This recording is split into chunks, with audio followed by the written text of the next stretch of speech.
In this video, we are going to look at significant digits. All measurements include some uncertainty, either from the measuring device itself or from your ability to interpret a reading. The digits that you record when you measure something are called significant digits. And so these significant digits include digits that you're certain about, plus a final uncertain digit that you estimate.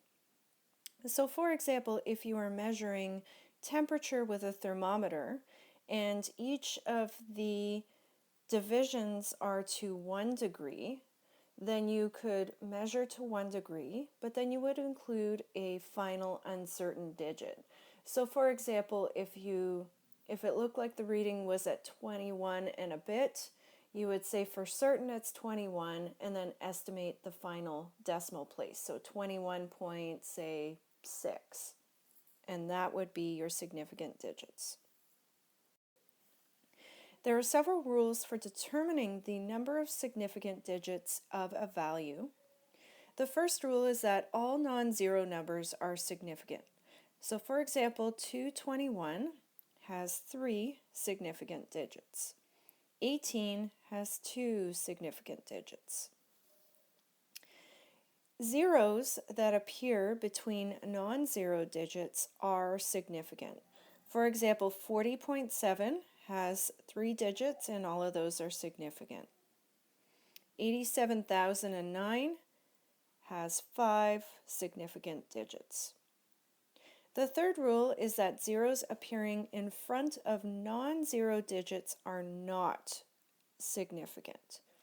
For example, if you had 0.095987 meters, the zeros at the front are not significant, so there are only 5 significant digits.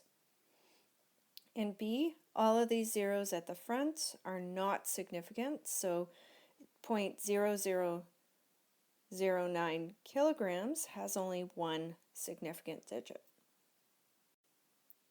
The next rule says that zeros at the end of a number and to the right of a decimal are significant. So in the first one, 85.00, these zeros are at the end of a number and they are to the right of the decimal, so they are significant, meaning that this value has 4 significant digits.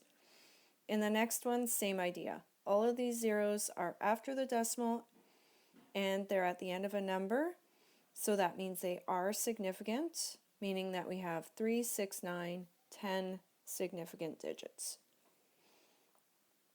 Finally, zeros that are at the end of a number but without a decimal place are not significant. So for example, 5,000 only has 1 significant digit, and that's because all of these zeros are in front of the decimal place. There is no decimal place, so we can't be certain that they are significant. The next example, 22,700, has 3 significant digits. If we include a decimal place, though, it means that the zeros are significant. So 22,700 decimal place has 5 significant digits. Now, sometimes values are shown in scientific notation form, and this is helpful when you're trying to show the number of significant digits for very large numbers.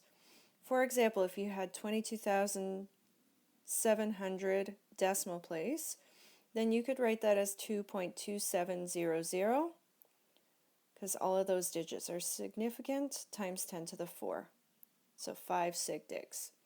Whereas 22,700 without the decimal place could be written as 2.27 times 10 to the 4, showing that it has only 3 sig digs. You can even write simple numbers in scientific notation, so 12 is 1.2 times 10 to the 1, showing that we have 2 sig digs. Finally, we just need to go over the rules for adding and subtracting significant digits. We're going to start with a couple of examples. The rule is that the value with the fewest number of decimal places going into the calculation determines the number of decimal places you should report in your answer. In A, we have 1 decimal place in our first number, and we have 4 decimal places in our second number. So because 1 is the fewest, it means that we should report our answer to 1 decimal place.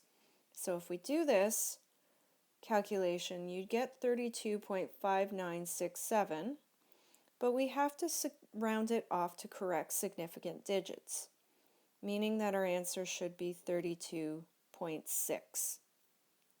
In the next one, we've got 1 decimal place or no decimal places. So our answer should have no decimal places since that is the fewest.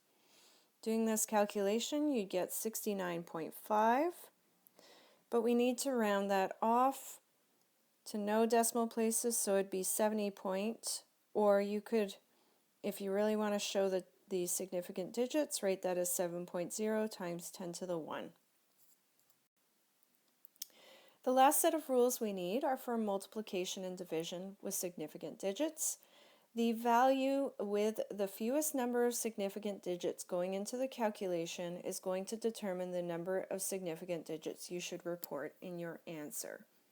What you want to do then is look at each of the 2 numbers and determine the sig digs. So for the first one there are 4, whereas the second number there's 3 significant digits, meaning that when we do this calculation, our answer should have 3 significant digits. So if we do this calculation, you get 578.655, but then we need to round it off to 3 sig digs, meaning that our answer is 579. The next one, 40 divided by 2.0. Because there's no decimal place after the 0, our first number only has 1 sig dig, whereas our second number has 2 sig digs. So doing this calculation gives you 20, but it's only 1 sig dig, so the only way we can really show that clearly is to put it in scientific notation. Finally, the last one, we've got 2 sig digs versus 3 sig digs, meaning our answer should be to 2 sig digs.